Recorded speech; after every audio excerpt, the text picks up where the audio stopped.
Hello everyone, Robin here. We've been having issues with the feed of the podcast, so if the last thing you heard was episode 47, a brief respite, just before the Arab invasions, then you've missed an episode. Sorry about that.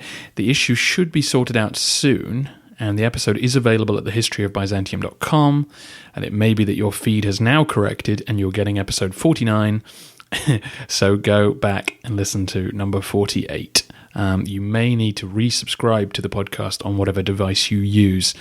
I know this is all a pain, but it should be over soon.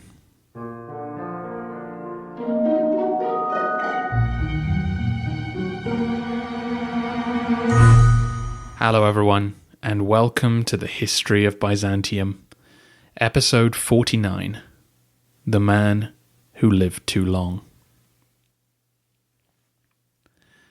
The Battle of Yarmouk destroyed the Roman ability to defend Palestine and Syria.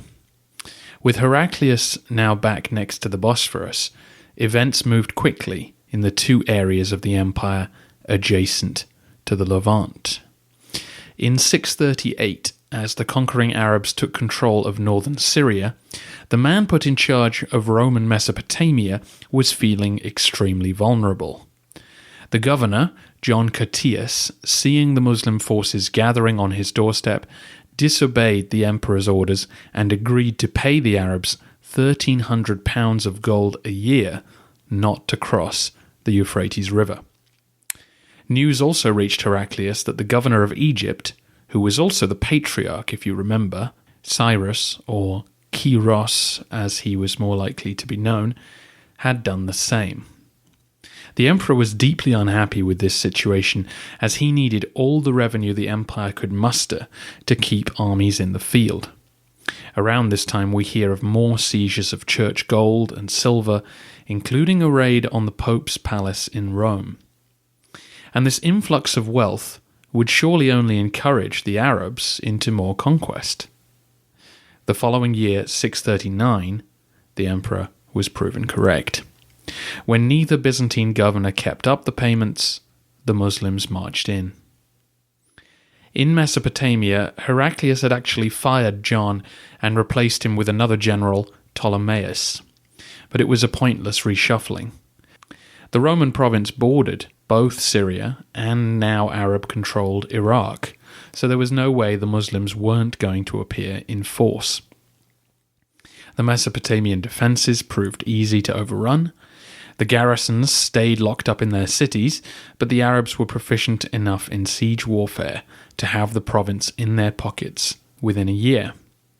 Edessa and Amida surrendered after being invested, while the garrison of Dara put up only enough resistance to be stormed a few months later. Heraclius presumably hoped that resolute citizens would resist each siege, stunting the Arab advance and buying much-needed time for the armies to regroup in Anatolia. But as we discussed last episode, the will to resist sieges just wasn't a feature of life in the Byzantine East, and news of the Yarmouk made it clear that imperial aid would not be coming soon. Down in Egypt, the situation was more complicated. Remnants of the Palestinian garrison troops, and possibly even members of the Army of the East, had trickled into Alexandria over the past year, and Heraclius dispatched at least part of one of the praesental armies to join them. The invasion of Egypt was led by Amir ibn al-As, who met little resistance in the coastal towns as he approached the Nile. One exception was Pelusium, site of the first appearance of Yersinia Pestis, but the town was taken and the invaders marched on. The situation in Alexandria was very tense. Still suffering from another outbreak of plague, the local community was fervently Monophysite and very unhappy to have a Chalcedonian patriarch and governor persecuting them and an imperial army sucking up all the food. The Roman army there gathered at Babylon, a fortified city on the Nile, not that far from modern Cairo. If the Romans could hold the line of the Nile, it would offer them a natural defensive barrier. The Arabs attacked the city but made little headway, although the praesental commander John was killed in the fighting. Amir appealed to the Caliph Omar to send him reinforcements. They arrived the following summer, perhaps giving each side about 15,000 men. Amir attacked towns nearby, and the Byzantines came out of Babylon to fight them. The imperial troops again were hoping to break these Arabs and disperse them back to where they'd come. But instead it was the imperial army who were beaten and routed, retreating back to the city. Heraclius received news of the situation and sent another contingent of troops, likely from the remnants of the army of Thrace, under the general Marianus. Again, the Romans headed out of Babylon to try and break the Arabs in open battle. Again, they were defeated, routed, and fled back to the city. The Arab armies were clearly better led and better motivated at this time, but we should remember that the troops being shipped in had no experience of fighting in Egypt and probably no experience of fighting Arabs en masse like this. However, this latest defeat left the Romans too weak to have hope in open battle again, so they abandoned Babylon, which the Muslims captured just before the end of the year.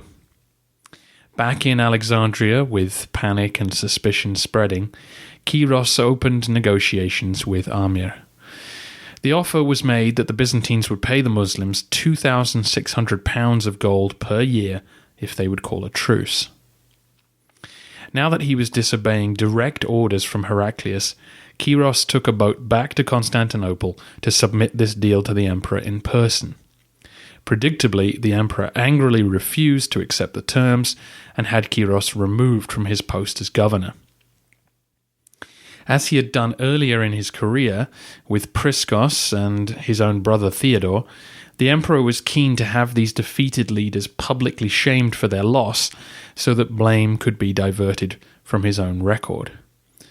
Quiros was probably unfairly blamed for the situation in Egypt. His argument had some merit, that Egypt was a rich place, and if tax revenue could have been used to buy off the Muslim armies, then perhaps they would have left the province in peace. There was also much derision at the rumour that Quiros had offered Amir the emperor's daughter in marriage as part of the negotiations. Again, though, Quiros seems to have come up with the idea that perhaps an imperial marriage, along with the proviso that Amir be baptized as a Christian, could bring these threatening Arabs into the Roman world. Given the value of Egypt, this was hardly a terrible, if certainly impertinent, suggestion. Of course, the Patriarch didn't know that Amir's new faith and new brethren would have stood guard against temptations such as these. Back in Egypt, Marianus was now killed in further fighting as Amir made slow progress toward Alexandria. Roman control of Egypt hung on by a thread.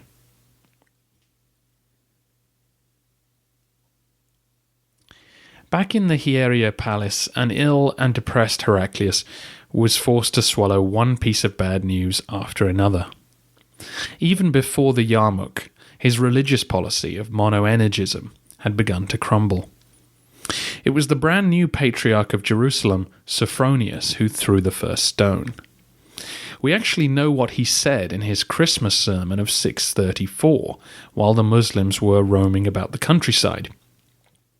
Reflecting the Byzantine confusion about what these new invaders represented, the Patriarch makes reference to their terrible raids, but clearly doesn't think they are the terminal threat they will end up being, because he then dedicates the vast majority of his sermon to lambasting monoenergism as simply monophysitism by other means.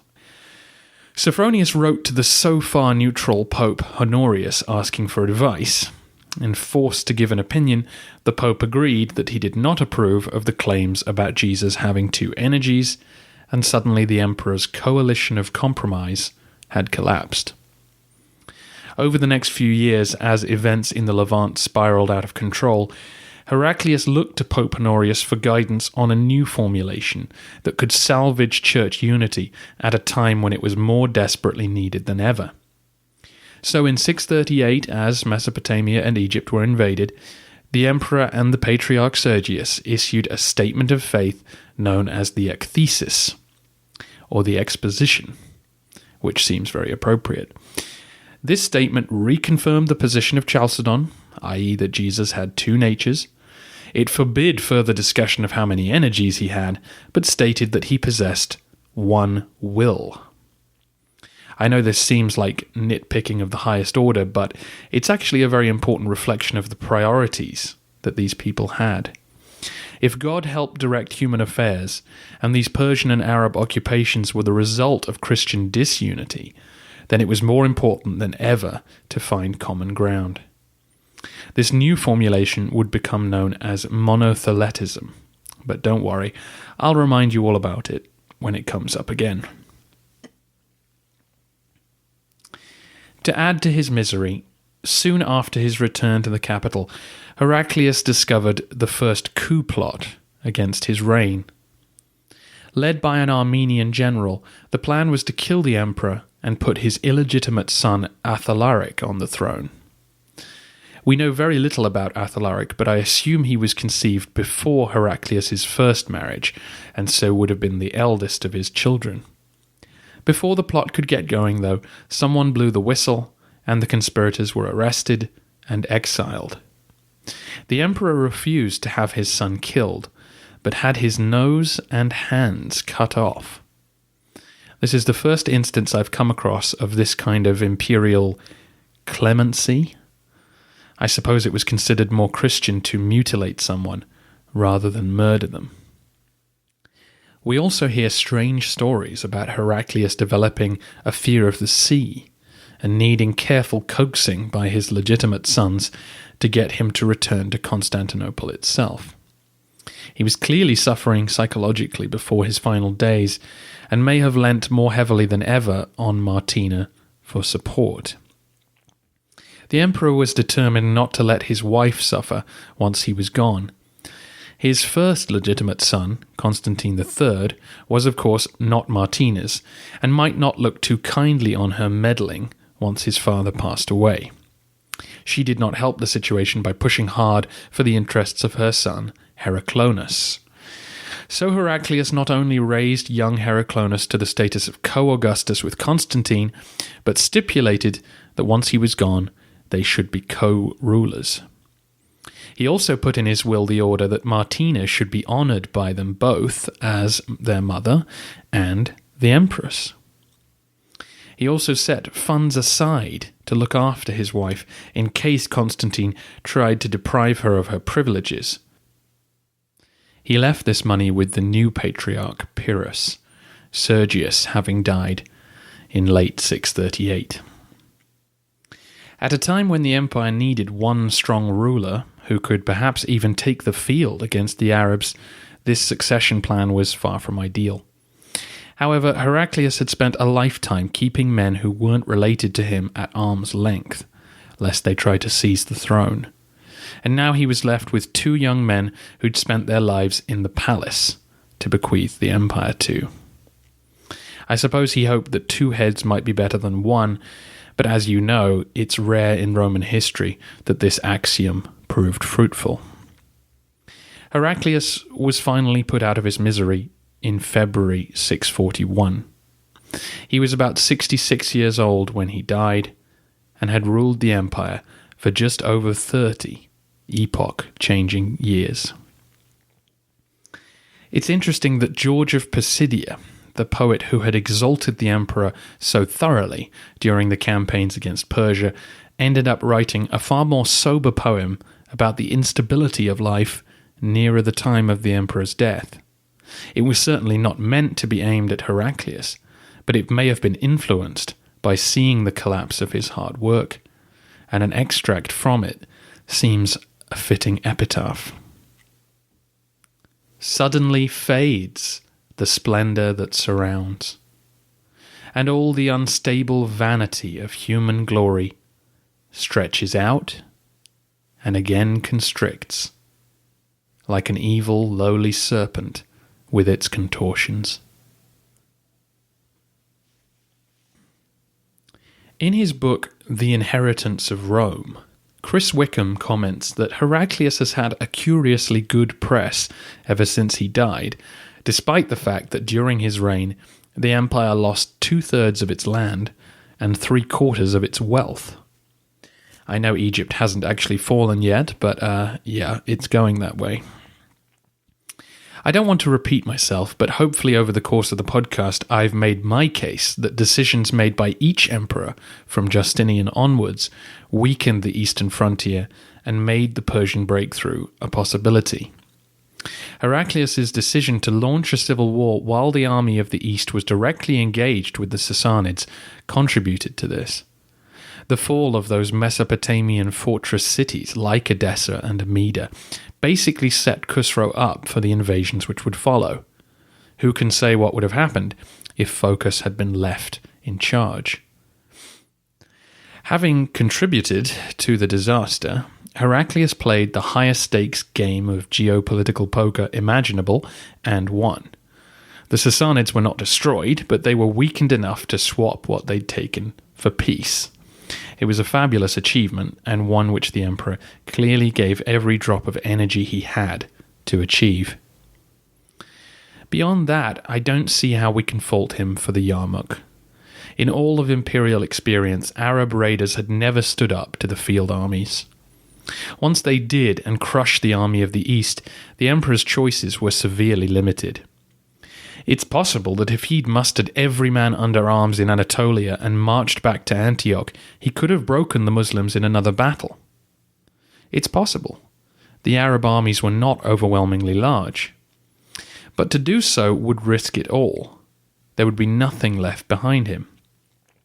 It's likely that Heraclius' experience in the Great War with the Sassanids had convinced him that his men did not have the morale to pull that off. Remember, he had led armies back to Antioch to try and snuff out Shawaraz and failed around 612. He'd spent years then building his men's discipline and courage back up before risking them in a final war. We'll never know, of course, what would have been the best decision for the empire, and historian Warren Treadgold sums it up best for me when he says, "Even hindsight is insufficient to determine whether Heraclius' measured response to the Arab invasion was a major mistake, a minor mistake, or no mistake at all. It was in any case the decision of an informed, experienced, and intelligent strategist." Heraclius' opposite number, Yazdegerd III, did risk quite a lot more in his defense of Persian Mesopotamia, and ended up dying as a fugitive as the Arabs overran both Iraq and Iran. Iran that lay beyond the Zagros Mountains, just as Anatolia lay behind the Tauruses. At least on an oversimplified comparison, the Roman state survived, and Heraclius must take some credit for that. While reading about Heraclius, an interesting thing has come up time and again. We know so little about the emperor's own personality, considering how long he reigned, that successive historians have pasted onto him their own interpretation of what his reign meant and what he was like. Before the losses to the Arabs, George of Pisidia was already trying to paint him as the new Constantine, refounding the Roman East on a surer footing, while later Byzantine writers would try to absolve him from blame for the Yarmouk by claiming his subordinates disobeyed his wise instructions. While the first historians of our modern era, like Gibbon or J.B. Berry, suggest that Heraclius was the first crusader, claiming that the way he united his army using Christian propaganda during the war with the Zoroastrian Persians laid the groundwork for later religious wars between the Cross and the Crescent, a connection I don't think really exists. The 20th century historian George Ostagorsky would end up giving credit to Heraclius for the design of the Thebes system, that network of defences which would take hold in Anatolia over the next few centuries, something again which modern historians have shown developed slowly over time. In the most recent biography by Walter Kagi, the historian asks whether or not the emperor was suffering from post-traumatic stress disorder after the war with the Sassanids. Could this explain some of his behaviour and decision-making when the Arabs arrived? Islamic historians like al-Tabari writing centuries later, pass on the stories of Muhammad writing to Heraclius while he was reorganizing the eastern provinces. Heraclius recognizes the truth of Islam just from reading the letter, and even tells his subordinates that they should all convert. He only relents when they object strongly, and then claims that he was just testing their Christian faith. Come on, I was only kidding. A simplified explanation for this tale is the Muslim need to explain the continued existence of the Roman Empire centuries after the initial conquests. If their emperor had briefly seen the light, then perhaps God was sparing them for a later conversion. I give you all of this just to say that the emperor left something of a blank canvas onto which future generations have repeatedly tried to fill in the man they wish to see, or that they think they can see. My only addition to this discussion is that I can detect only one period during Heraclius's recorded life when he was able to make decisions entirely proactively. He was always reacting, first to Phocas, then to Khusro, and finally to the Arabs. Only in that short 5-year interval after the Great War did he have the freedom to make his own policy. And what did he do in that time? He promulgated monoenergism. His number one non-reactive concern was that the Roman people all worshipped as one, which is the same concern that all of his predecessors since Justinian shared. So perhaps the emperor just was a man of his age and did his best with the circumstances he was given. And the best he could give was very impressive, and as such, he should be remembered as a great emperor. But as multiple historians have pointed out, he lived too long to enjoy an unblemished reputation. If he had died in his bed before the Yarmouk, then there would be no doubt about his legacy. As it is, we will forever wonder what he was really like, and whether he could have done more to prevent the collapse of the Roman East. We are a long way off the end of the century, but I'm going to encourage you to send in any questions you have about the 7th century from now on.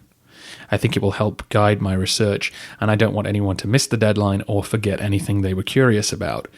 So go ahead and ask either at thehistoryofbyzantium.com, on Facebook, Twitter, or email thehistoryofbyzantium@gmail.com. And just a reminder that if you're interested in a mapping or geographic data service, then check out Leatherman Data Services and see what they could do for you at ldshmaps.org.